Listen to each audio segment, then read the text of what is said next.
siempre tuve ganas, y esto lo voy a decir poniéndome como centro en la escena, siempre tuve ganas de charlar, de hacer un mano a mano en la radio con un excombatiente. Y la producción hoy lo invitó a Víctor, Víctor Gatica, con quien muchas veces lo cruzo en los actos y me da cosquillas así en el cuerpo cuando veo a los excombatientes y a él en particular. Él no lo sabe, se lo estoy diciendo ahora. Pero será porque es lo que vivimos cada uno de nosotros en aquel 82. Lo que vivió usted que está del otro lado, tal vez, lo que vivió la familia, lo que viví yo. Iba a la escuela primaria y siempre recuerdo haber guardado caramelos y cosas para ellos. Y hoy quiero preguntarle de eso y de un montón de otras cosas. Víctor, ¿cómo estás? Buenas tardes. Muy bien, Mario, gracias por la invitación. Realmente es cierto, sí, siempre nos juntamos en algunos actos, pero nunca a charlar realmente de lo que he vivido. Y bueno, hoy es la oportunidad, siempre hay una oportunidad, ¿no? Y hoy creo que es esa oportunidad. El día. Víctor, ¿dónde naciste? Nacido aquí en Villa Mercedes. ¿En qué barrio? En barrio Las Mirandas. ¿Acá? Sí, nosotros somos 8 hermanos, yo soy el más chico. Y el primero, conoció al hospital. Después todos nacidos en la casa. La bien. Partera era la mamá de mi papá, sería. Yo la recuerdo a ella ya cieguita. ¿Tu abuela, digamos? Claro, mi abuela. Y mi mamá siempre me cuenta de que mi mamá la tengo viva. En julio cumplió 94 años. ¡Qué hermoso! Pero está lúcida, ella recuerda, ¿no? Cosas que a veces nos podemos charlar. Y ella dice que cuando me tuvo a mí, la abuela le dijo, bueno, Basilia le decía, sí, a la nuera, basta de niño porque yo ya me estoy quedando ciega. Y en esa época era muy normal de que la gente tuviera cataratas, que no se operaban, bueno, y ella quedó ciega a causa de esa enfermedad, ¿no? Y yo la recuerdo ya y por eso vos no llegaste, digamos, a ser recibido por la abuela. Claro. Por eso fuiste al hospital. Así. Bien. ¿Cómo se llamaba la abuela? Juana. La abuela Juana. Ella vivía justo Chacabuco y Montevideo. Justo en esa esquina, frente de Esmata. De Esmata, ahí donde está Esmata. Toda esa casa. Mira. Todas esas casas eran. Y de los hermanos, ¿qué recuerdo tenés de aquella época? Y nosotros venimos de una familia de padres un poco, podríamos decir, falto de cariño, ¿no? Yo por ahí digo, esos miedos que he tenido de chico ha sido por tal vez el rigor de un padre duro. Eso sí, lo recuerdo bien, y que fue con todos igual, porque yo era el más chico y a mí también ligaba como los más grandes. A veces cuando le digo por ahí a mamá, pero usted también se acoplaba, papá, le digo, porque el papá nos llamaba la atención e inclusive iba una cachetada y la mamá nos esperaba en la puerta de la cocina. Y ni sabía cuál había sido el motivo, pero ella vio de que el papá nos había pegado una cachetada, entonces cuando pasábamos también la cachetada por la duda. Por la que viene, dice. ¿Y qué te dice tu vieja? ¿Qué te dice? Bueno, no, la mamá hoy en día, sí, por ahí hablamos y más llora que habla, ¿no? Yo recuerdo ese modo de ella de que después de Malvinas, cuando tuvimos el gran abrazo después de estar tanto tiempo allá en el hospital, tuvimos un abrazo largo, sin siquiera decirnos una palabra. Pero que claro, habló por sí solo de todo lo vivido. Del silencio, ¿no? de todo el tiempo que había pasado, de no estar juntos, de ese tiempo tan alejado, con todos los peligros que sucedieron, que teníamos nosotros con esa juventud, que teníamos a pesar de la juventud, pero ella presentía todo, ¿no? ¿A dónde fuiste a la escuela? A la escuela, le decían la escuela El Matadero, Venezuela y Esteban Agüero, que hoy ya. es el hogar. Hoy el hogar. El hogar, que Claro. es la última que está. Mi papá era encargado del frigorífico, Sí. que estaba en la Guayaquil, Ujú. al fondo, que después tuvo Artimer. Artimer ahí Bueno, donde... ese era un frigorífico. Él estaba a cargo de ese frigorífico, por ende trabajaban, los mayores trabajaban todos en el frigorífico. Por eso todos son carniceros. Son por eso había un carnicero eso. carniceros. Y bueno, vivíamos ahí, entonces lo más cercano era la escuela Sargento de Algorri, que sería la del Matadero. La del Matadero, la escuela del Matadero, que es el hogarcito que está sobre la Venezuela. Hiciste la primaria ahí, pero vos vivías acá.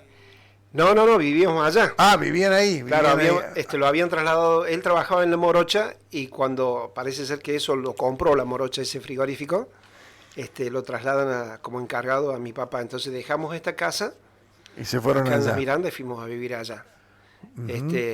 Mis hermanos, cuando han sido más chicos, iban acá a la Raúl Bedía. A la Raúl Bedía. Claro, hicieron la primaria en Raúl Bedía, pero a mí me tocó, bueno. A vos te tocó allá la primaria. Allá, sí. Bien. ¿Recordás la primaria que... Sí. Sí, recuerdo cosas, a veces cosas de chico, ¿no? Ponés Que cara de sucedían. pica. Y yo quiero escuchar esa anécdota. Esa anécdota de que por ahí nos poníamos a cargo de la huerta, porque el horario del mate cocido, de las 10 de la mañana que venía con el bizcocho, entonces, ¿qué hacíamos nosotros? Los partíamos el bizcocho, íbamos a la huerta, lechuga, y le poníamos lechuga, y hacíamos un sándwich. Un sanguchito con el bizcocho. Bueno, mirá, ¿te das cuenta? Esas cosas que hacíamos, bueno, con... ¿Y tenían la huerta ahí en el colegio? Teníamos la huerta, pero sí, la teníamos impecable, la huerta. Mirá vos. El curso nuestro la mantenía muy bien. Mirá. Primaria hiciste ahí, empezaste la secundaria, no hiciste la secundaria. Sí, bueno, ¿sabés qué me pasó algo cuando en la época de peronista, los que estaban en el séptimo grado les permitían el viaje a Río Tercero. Ajá. A Río Tercero. Y bueno, y en una oportunidad también tuvimos dos viajes, uno el de Río Tercero y otro conocer la escuela industrial. Acá. Teodoro Feld y Belgrano. Y Belgrano. Sí. Y cuando yo llegué ahí me enloquecí con carpintería. Yo quería ser carpintero. Carpintero. Así que ya en esa época, yo a los 6, 7 años ya quedé con mi mamá sola porque se habían separado mis padres. Y ya era otra cosa, ¿no? Ya había que ayudar en la casa. Ayudar en la casa, sí. Los más grandes ya estaban casados, así que estaban las 3 chicas y yo con la mamá. Y la mamá no tenía estudio, así que hacía quehaceres domésticos, era su vida, era trabajar todo el día, estar todo el día. Siempre le digo a mamá, qué responsable hemos sido nosotros, porque hemos tratado teníamos como un fin de ayudar, y lo hicimos, de mejorar nuestra situación de vida, estando con ella, a pesar de ese mal momento que nos tocó vivir, ¿no? Porque fue muy difícil. Y sabe que cuando siempre le comentaba a la mamá, le decía, mamá, yo quiero ser carpintero, porque había visto en la escuela industrial. Entonces, sí, bueno, mi hijo, siempre ella, sí, mi hijito, y bueno, cuando llegó el momento, terminó la primaria, cuando va ella a hablar a la escuela industrial, le dicen de que ya había un uniforme para la escuela industrial, que había que comprar, y era imposible. Recordaba, en esa época se usaba el blazer. El blazer, tenía que ir con el blazer, camisa celeste, corbata azul. Corbata azul, todo eso se tenía que comprar. Entonces la mamá me dijo que era imposible. Y el mameluco en el taller. Con mucho dolor, mi hijito, no voy a poder cumplir con lo que... Bueno.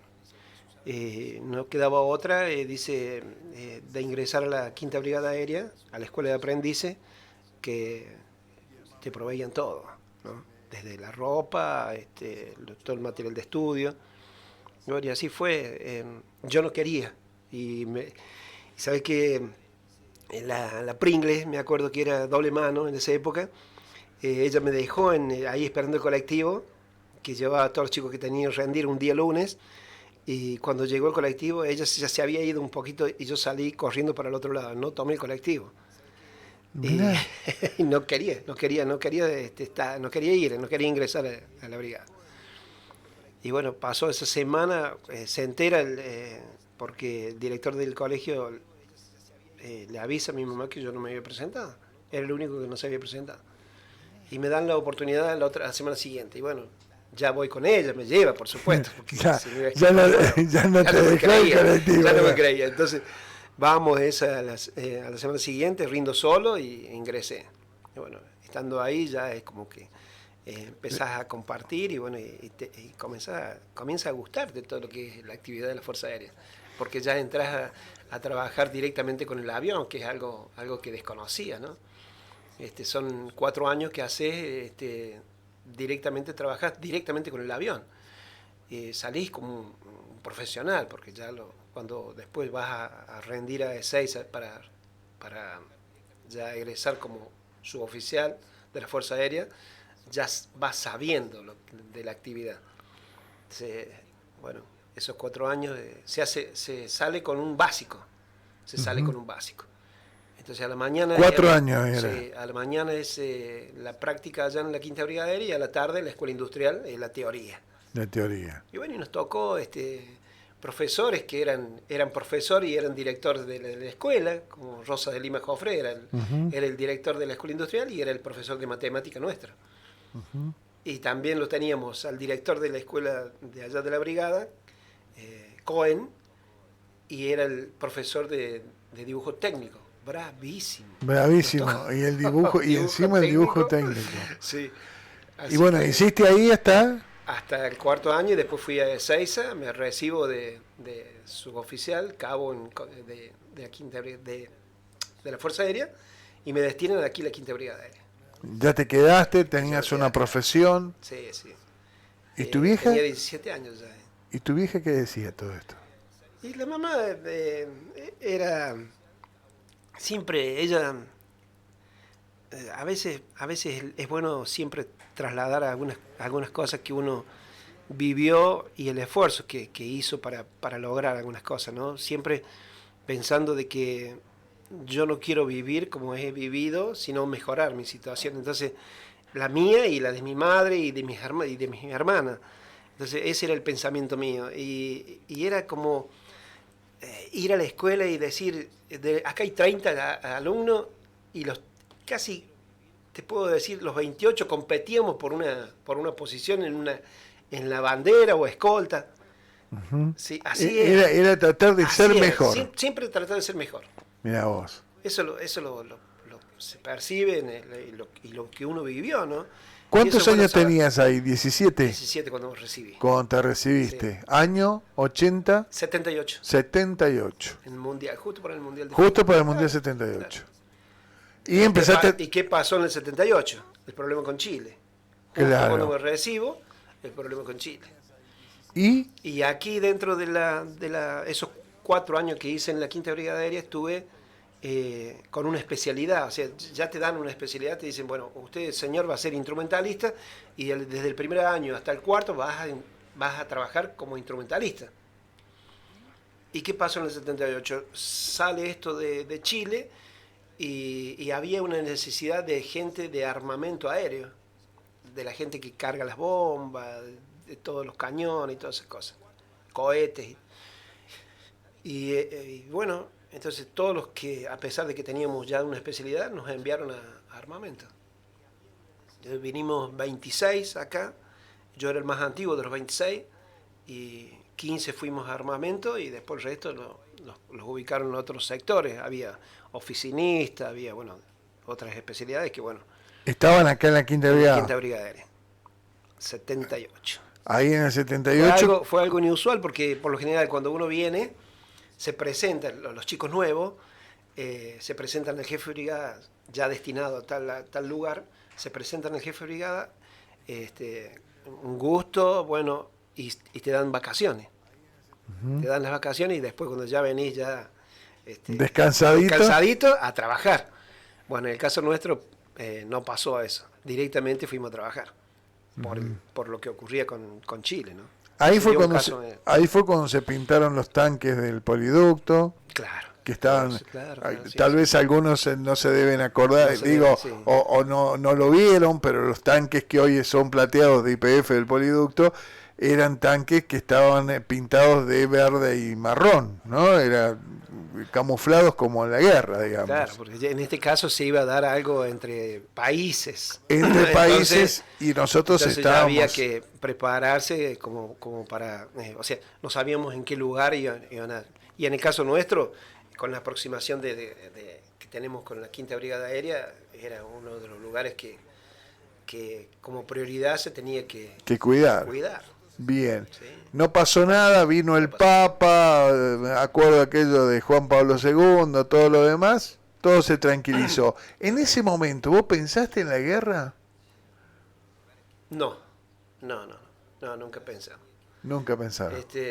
Sí, recuerdo que me enviaron a Río Gallego, jovencito, de 17 años, y bueno, estando allá y ver que volaban los aviones tanto de noche, me daba miedo. 17 años tenía. Sí, me daba miedo. Me daba miedo de lo que podía suceder. O sea, a veces pensaba hasta que el avión que pasaba era el enemigo. Claro, tenía 17 años. No lo ubicabas, vos veías, escuchabas o veías una luz, pero no identificabas el avión. El avión. Y entonces sentías ese miedo de que podía ser un avión enemigo el que estuviera... como estamos hablando de algo muy cercano, que estando en Río Gallego, ellos en Chile estaban muy cercanos a ese lugar. Pasó lo del 78, pasó el problema con Chile. Gracias a Dios que no sucedió. No sucedió. Llega el 82, estabas trabajando en la brigada. Así es. Y como instrumentista. Como armamento aéreo. Armamento aéreo. Ya me dejaron en ese lugar. Ah, te dejaron ahí. Después ya no me volvieron. No te volvieron me dejaron en ese lugar, sí. Armamento. Sí. El que está en armamento es el que pone la bomba. Los cohetes, arman los cañones, todas esas cosas, sí. Bien. Es un sector muy peligroso. Y en el caso de los mecánicos, por lo general cuando está por despegar un avión, el último que trabaja en el avión es el de armamento. Y te digo por qué, porque supongamos que el mecánico, el que le hace señas para ver si mueve el timón, el piloto tiene que estar con las manos adentro de la cabina y mover el timón de dirección, de profundidad, las luces, todo ahí en el tablero. Pero cuando comienza a trabajar el de armamento, que sería el último, él tiene que sacar las manos de la cabina. ¿Por qué? Porque yo conecto y dejo ya con energía todo para que él seleccione lo que va a tirar. Y a veces se da el caso de que a veces lleva bombas al medio, cohetes al costado y cañones, en el caso de este avión, ¿cierto? Entonces, si él tiene las manos ahí en la cabina, está reglamentado de que no puede hacerlo, pero bueno, corre el peligro de que puede dispararme algo porque ya está con energía todo y que pueda ya seleccionarlo, ¿no? Sin querer puede que disparara algo, que ha sucedido también, Uh-huh. Que ha sucedido, que en comprobaciones se han disparado por una falla, a veces no estar consciente de lo que estás haciendo. ¿Sí? Llegó el momento. ¿Cómo te informan que te tenés que ir al sur? Porque nadie sabía todavía ahí. Sí, se reciben mensajes así que vienen de Buenos Aires. Llega un mensaje, algo escrito que dice el señor Víctor Manuel Gatica, por supuesto con el grado, todo, y presentación en la tercera brigada aérea el 1 de marzo del 82, que tenía la presentación. O sea, cuando llega eso ya no hay... No hay vuelta no hay atrás. vuelta, porque ya viene todo, viene la orden esa, viene el pago del traslado que te hacen, y después la ubicación, después cuando vos llegas a Está ese bien, lugar... pará, recibiste eso. Sí. Tenías que viajar a Buenos Aires. Ah, no, a Reconquista directamente. A Reconquista. Llega eso, y te vas a tu casa. Voy allá a Reconquista. No, digo, te avisaron en la brigada. Sí. Tuviste que avisar en tu diciembre, casa. En diciembre te avisan. En Que diciembre. en marzo tenés que estar en Reconquista. En Reconquista. Y bueno, ¿cómo Tenés fueron? Tenés que preparar todo. Por supuesto, como es en el caso mío, yo ya estaba casado, Ujú. ya con una nena que nació en diciembre, nació la nena, el 9 de diciembre. Así que, bueno, el traslado de las cosas, ya tenés que empezar a buscar un camión para que te haga la mudanza, bueno, todo eso. Está bien, pero hasta ahí vos no sabías que es lo que iba a venir después. Nadie sabía nada.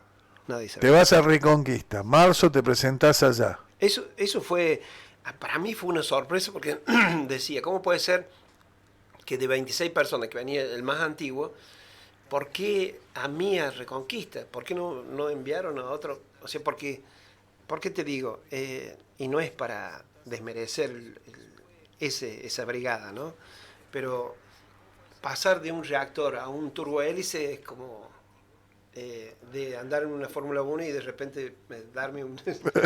Uno del TC, una cosa así, bajaste categoría. Así lo sienten también los pilotos, ¿no? Porque vos te imaginas de un reactor, volar un reactor a pasar a un turbohélice es... Claro, y vos dijiste, ¿por qué me mandan a mí claro, allá? ¿por qué me mandan a mí siendo que yo soy el más antiguo? ¿No?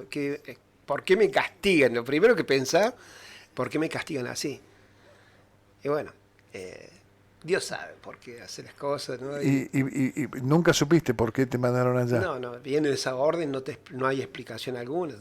Y de allá empezaste a trabajar en lo que habías estudiado, pero que era lo básico, digamos. Y claro, y estando allá es otro el avión, el armamento es exactamente igual, pero es otra las ubicaciones, tiene ametralladoras allá el Pucará, y bueno, pero... Ahí se trabajaba con Pucará y acá con Pucará. A4. Claro, acá con A4 y allá con Pucará. Bien. Llega marzo, te vas a laburar allá, estás ahí. Y sí, sabe que fue también una gran sorpresa porque por lo general hay brigadas que ya tienen su personal asignado, que sería, en el caso de la Quinta Brigada Aérea, personal que se especializó aquí, como en el caso mío, y quedan en esta brigada y se retiran de esta brigada. Uh-huh. Y es como esa pregunta que vos decís, nosotros no sabíamos, pero ellos sí sabían. Ellos ya sabían qué iba a pasar. ¿Qué iba a suceder? ¿Por qué? Porque yo soy recibido de Ezeiza y la mayoría de la gente que había en Reconquista son recibidos de Córdoba. Uh-huh.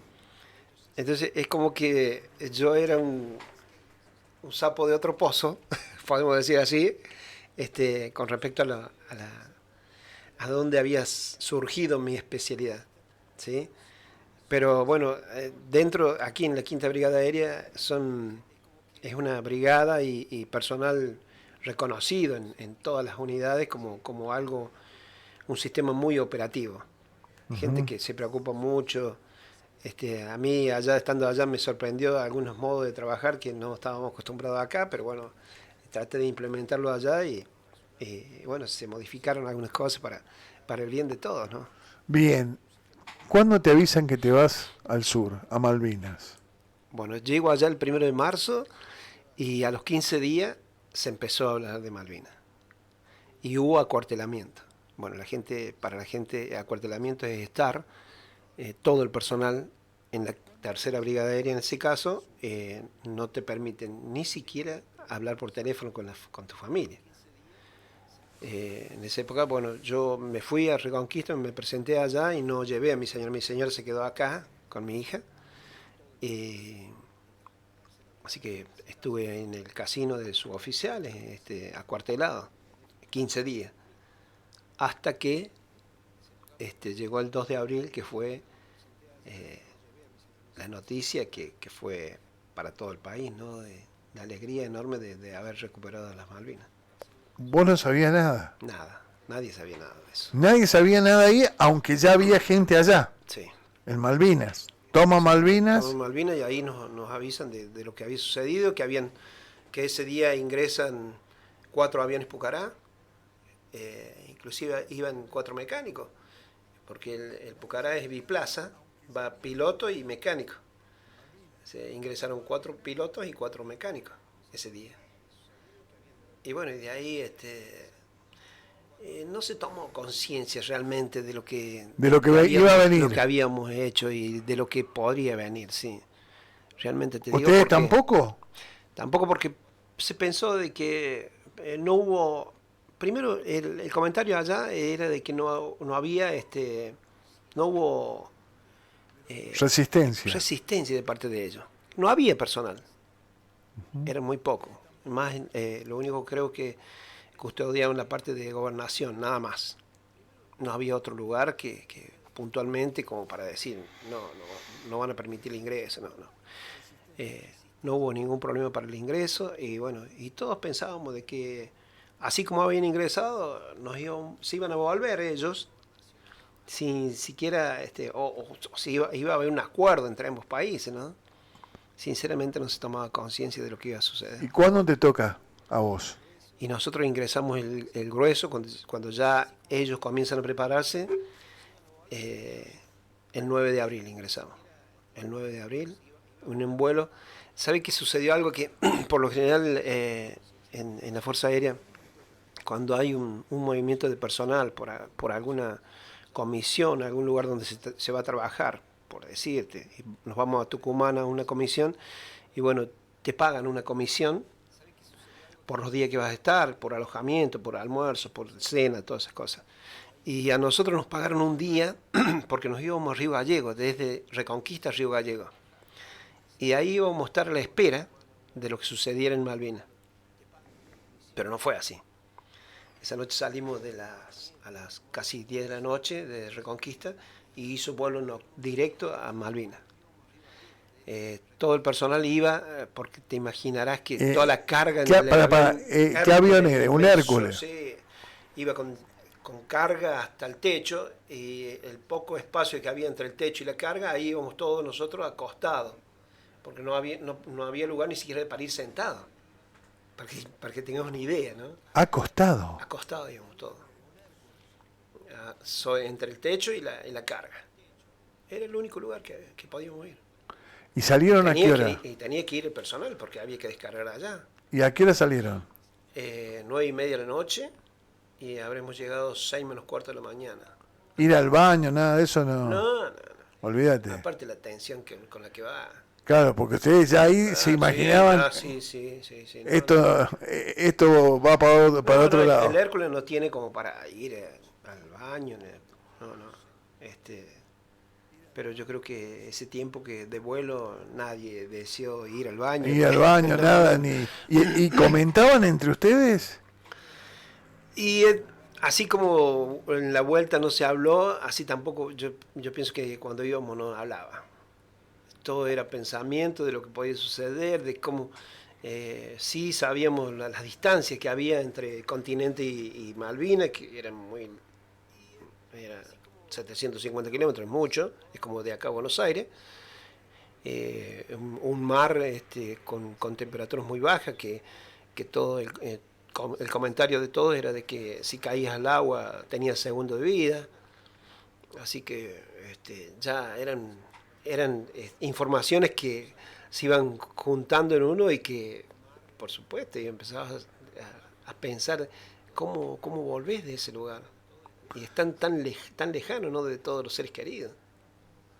¿Vos Y tu lo, casa? y lo que te sorprende, ¿sabes? Que a veces uno dice, yo conocí el sur, conocí Río Gallego, todos esos lugares, pero nunca me imaginé las temperaturas tan bajas en Malvinas. Ahí sí lo viví. Río Gallego, He estado en invierno con temperaturas 10 grados bajo cero, pero en Malvinas cuando llegamos nosotros hacía 15 grados bajo cero, Llegaban a las 6:30 de la mañana.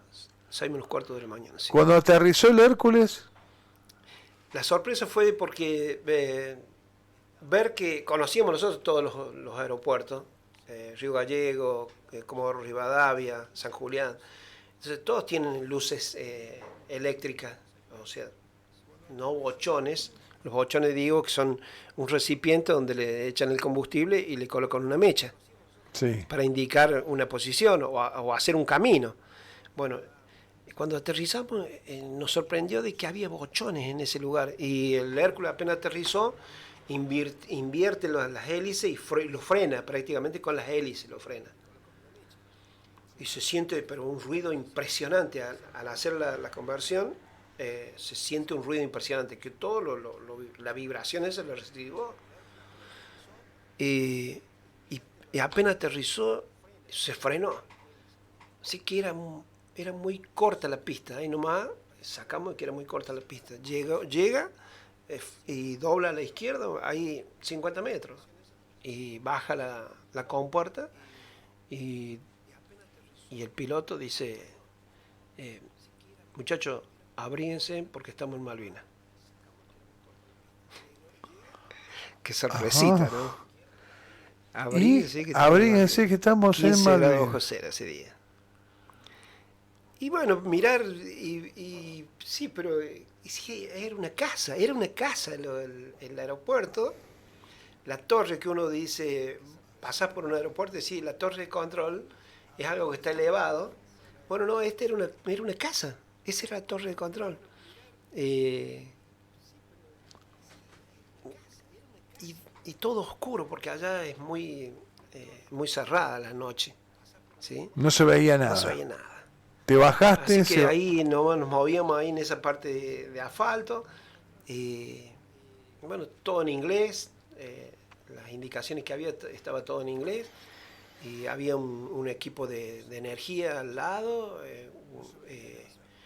Y bueno, ¿y ahora y qué tenemos que hacer con esto? Y bueno, acá hay que armar carpa porque acá no hay lugar para alojarse tanta gente.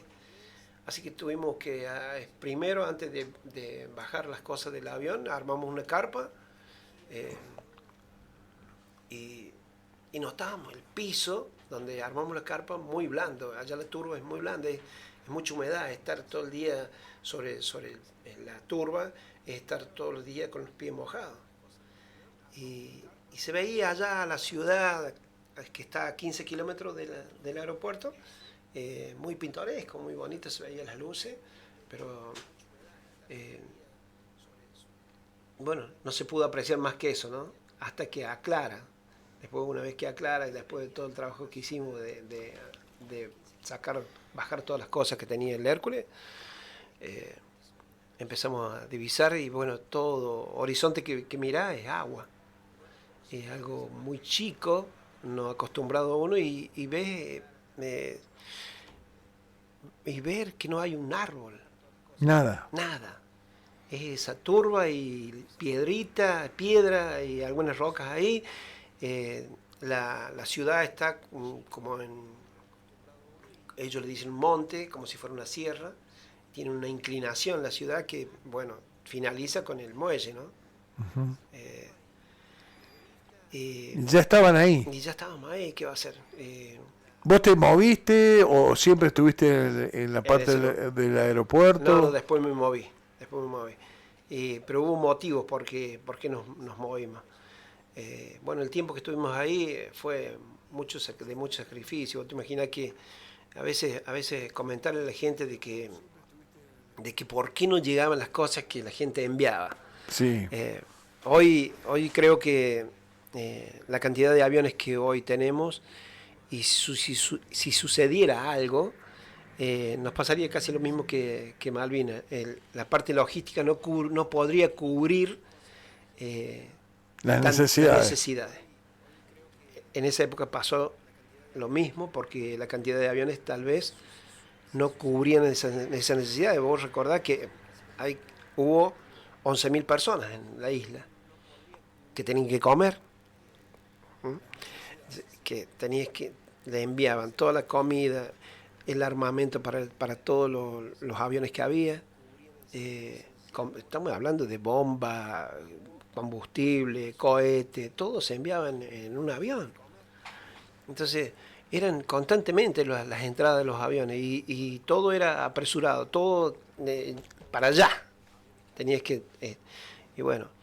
Hasta que en un momento no pudieron entrar más los Hércules o siguieron. Sí, los Hércules siguieron entrando, entraban igual. Es impresionante. Eso es lo que yo siempre resalto del coraje que han tenido esa gente, ¿no? Porque un avión tan grande y sin nada, porque hoy a veces ves una película de hoy en día de los Hércules que tienen en Estados Unidos, que lanzan las balizas esas para resectar, para tomar un misil que llega.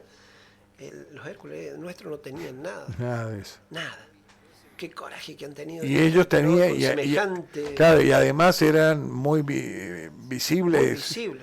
Los agarraban los radares, todo. Sí, sí, sí. No, ha sido impresionante. Bueno, igual el accionar de la Fuerza Aérea.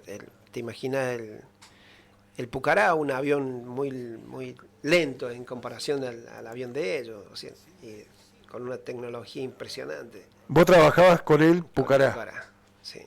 Y bueno, estando allá, el trabajo era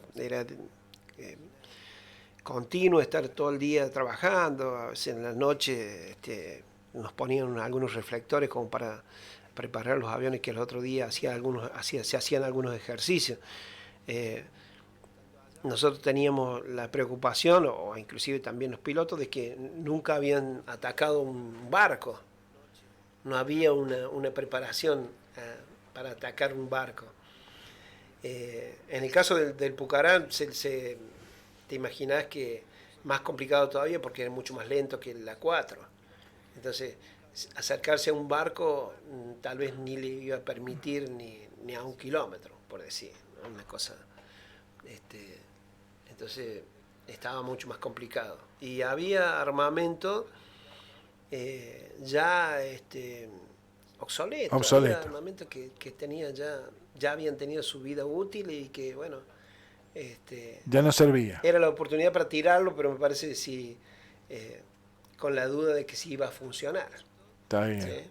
Pasó eso. Sí. Pasó. Sí. Murieron muchos camaradas tuyos de los que conocían. Y ahí, con respecto a lo que te digo yo, el tiempo que estuvimos ahí en ese lugar, es bueno también que la gente sepa de que nosotros teníamos las carpas y no teníamos baños químicos como hoy en día. Entonces las necesidades las teníamos que hacer en un pozo y tapar el pozo cuando te hacías la necesidad. Era muy precario el lugar, no teníamos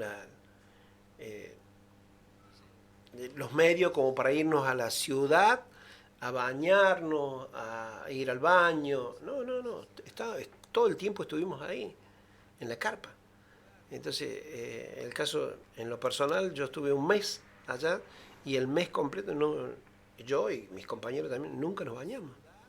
Te imaginarás vos lo que era entrar a la carpa, a veces en la noche, cuando cansados íbamos a querer dormir un poquito, era el olor a hombre que había.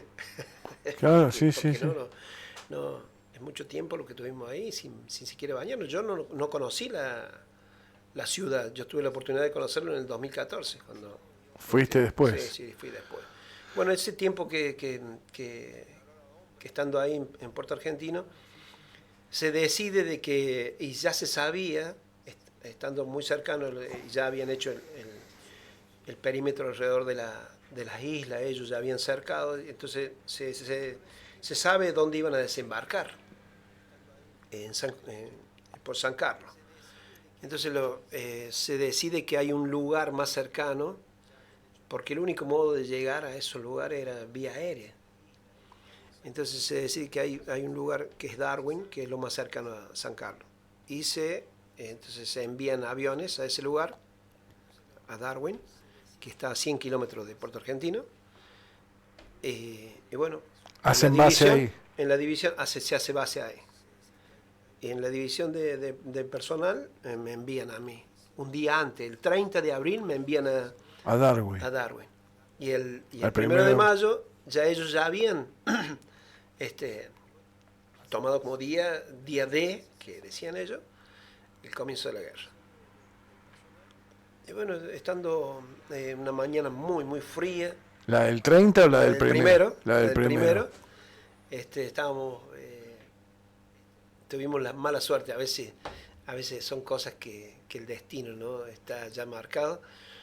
Sabes que nos avisan de que ya habían atacado 4:30 de la mañana, habían atacado Puerto Argentino y había bajas de aviones y personal, hubo muertos ahí. Y viste, cuando uno dice, mirá, de la que me salvé, ayer estuve allá, ayer estaba allá yo, y de la que me salvé, sin saber lo que iba a suceder a segundos, ¿no? ¿Qué pasó? Bueno, estando ahí esa mañana, ya empezaban a desembarcar ellos, entonces está por salir un avión que no me olvido más, del capitán Gruner, un capitán, ya con todo el armamento sale, y en ese sector ya no había, en Darwin no estaba la pista como de cemento como allá en Puerto Argentino. Nosotros habíamos armado de tierra, habíamos hecho en la tierra, habíamos hecho la pista, porque el Pucará puede aterrizar en tierra y despegar también en tierra.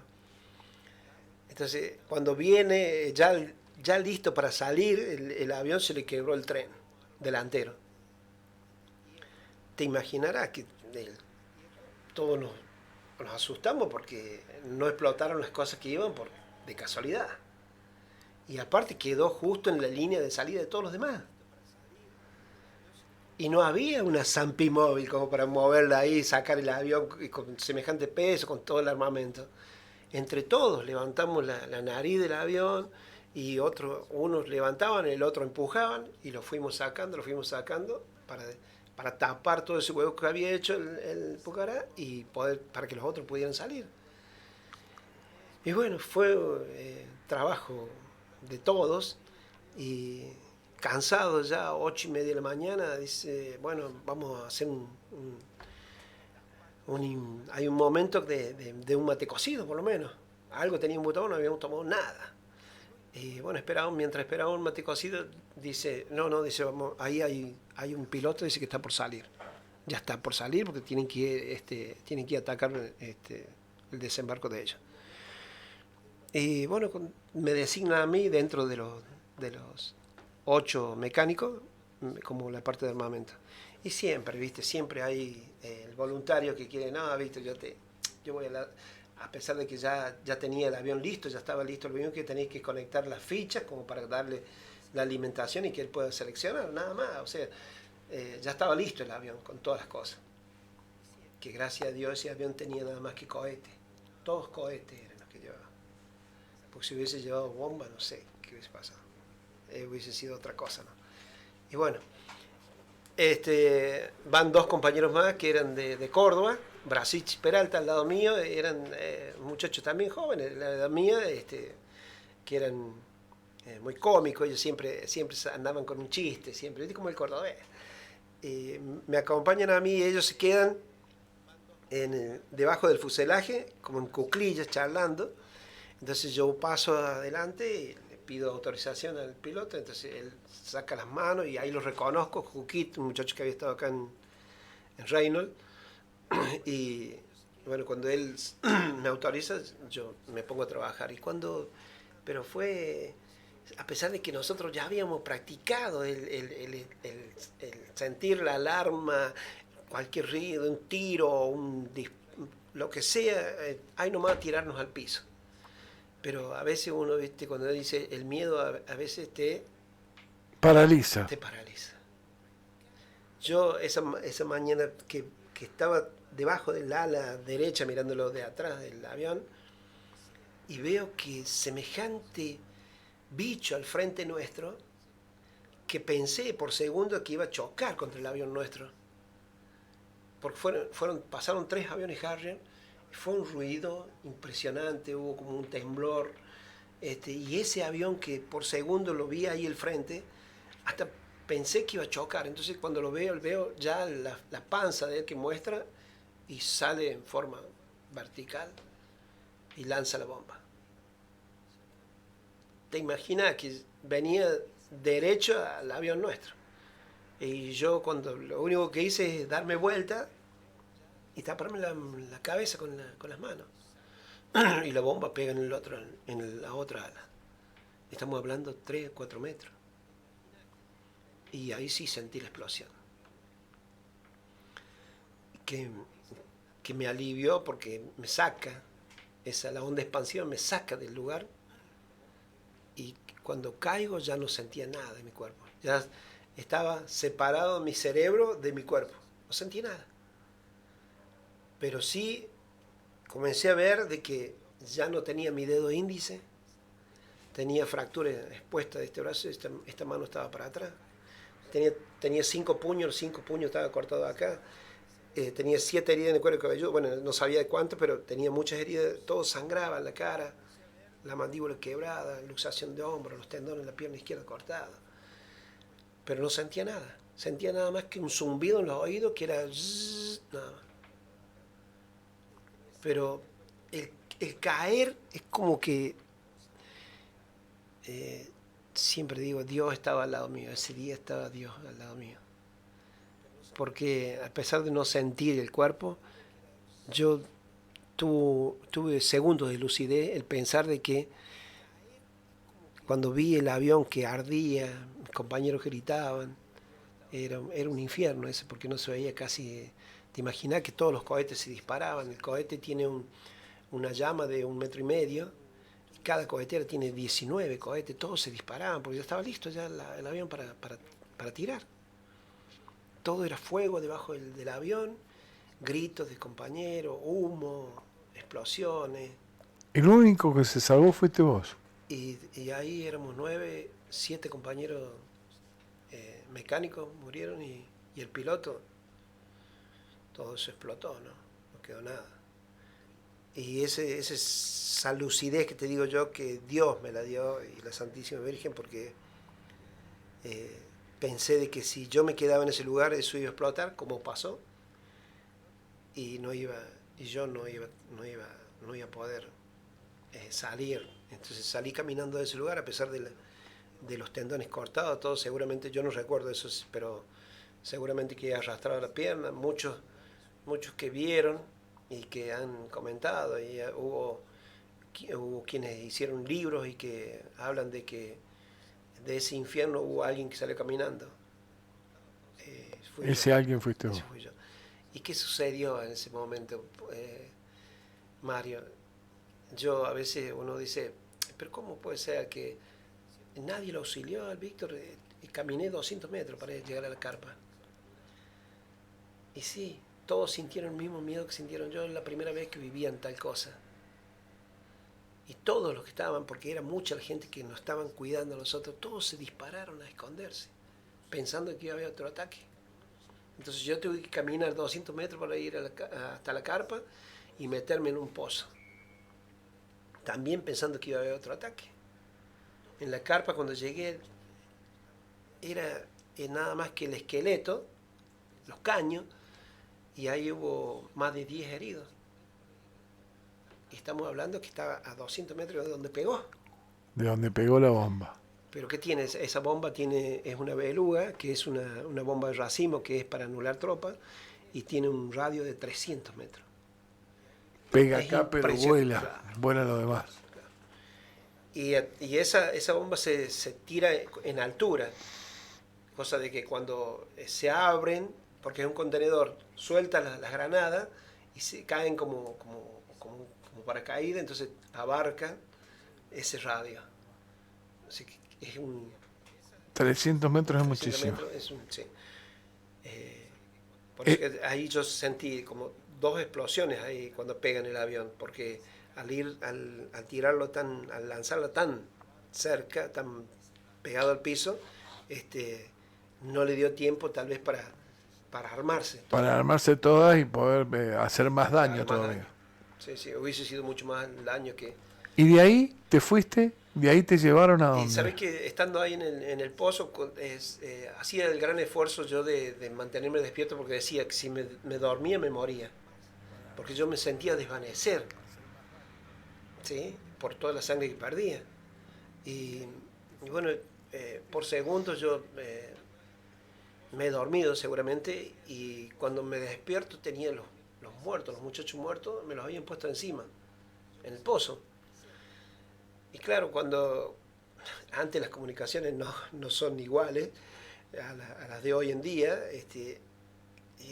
y bueno, en la comunicación o me han visto de que estaba ahí con los muertos y comunicaron eh, a la gente, compañeros míos que estaban en el sur, de que yo estaba en el listado de los muertos. Mirá vos lo que sucedió, ¿no? Y bueno, mi mamá se entera de que yo estaba muerto. Y esas cosas, viste, que uno dice, Tu mamá se entera que vos estabas muerto. sí, de los 8, nosotros somos, yo tengo un hermano que es como mi papá, mi amigo, y él le decía, mamá, no, quédate tranquila, Basilio, sí, eh, el Bachi, me decía, el Bachi, algo, no debe ser cierto, él no creía eso.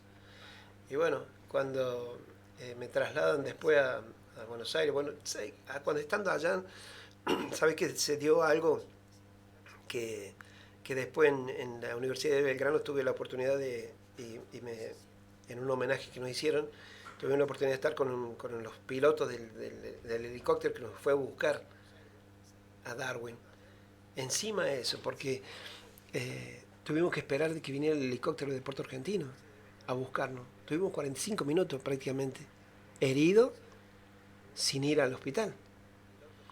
45 minutos para un herido en las condiciones que estábamos. Bueno, Muchísimo. hubo ahí hubo muertos que se fueron en sangre, ¿no? Porque las esquirlas, yo gracias a Dios, las esquirlas, todas las que ingresaron, todas eran pequeñas. Vos te imaginás que ha sido la más grande la que me cortó el dedo, pero más de eso no. Pero hubo compañeros que le cortó la pierna, las esquirlas. Entonces, por el tiempo que estuvimos ahí sin tener los primeros auxilios, se fueron en sangre. Nos llevan a Puerto Argentino. Puerto Argentino. Estuve en el hospital 8 días y de ahí al continente. Cuando llegaste acá dijiste, estoy salvado. No vas a creer, porque los 8 días que estuve allá estuve dormido por los dolores, porque el gran problema mío era la respiración. Porque al darme vuelta recibí la onda expansiva toda la espalda, entonces tenía machucado desde el talón hasta la cabeza. Y ese era el problema mío, eran los pulmones. Y bueno, y había complicaciones con algunas esquirlas que estaban muy cerca de los pulmones. Estuve complicado, y en Buenos Aires estuve 15 días en terapia intensiva solo, porque a los demás los pusieron en el cuarto piso, en traumatología, en el sector que estaban todos juntos, pero yo fui directamente a terapia intensiva. Y sabe que eso que te digo yo de mi hermano, sabe que él presintió un día, y le dijo a la mamá de que se entera de que van a traer heridos a Buenos Aires. Dice, yo me voy a ir a buscarlo. Me lo tienen que entregar, como sea. Entonces se toma el tren de las 9 de la noche acá y se va a Buenos Aires. Se va a Pompeya, al hospital donde estábamos, y ese día sí, te puedo decir yo que para mí fue el comenzar, porque sentí ese día, me acuerdo que estaba en terapia y se encendieron las luces y vi que entraron 2 personas de blanco y para mí eran los ángeles que venían, ¿viste? Eso lo sentí, y era mi hermano y la enfermera, y a partir de ahí sí empecé a pensar distinto y a pensar de que sí tenía otra oportunidad que Dios me la había dado. Ahí estaba tu hermano. Ahí está. Y después avisarle a la vieja. Y después sí, bueno, estuvo prácticamente más de casi 15 días sin saber realmente lo que me había pasado. Me faltó tiempo. Yo te tengo que agradecer que estés acá. Ojalá esto se reproduzca, muchos lo escuchen, para que sepan que alguien peleó por nosotros, por esta Argentina, que tantas veces manipulamos de una y otra manera. Víctor Gatica, excombatiente de Malvinas. La historia viva de la historia nuestra de la Argentina. Muchas gracias. Gracias a vos, Mario, por esta invitación. Un gusto. Gracias, corazón.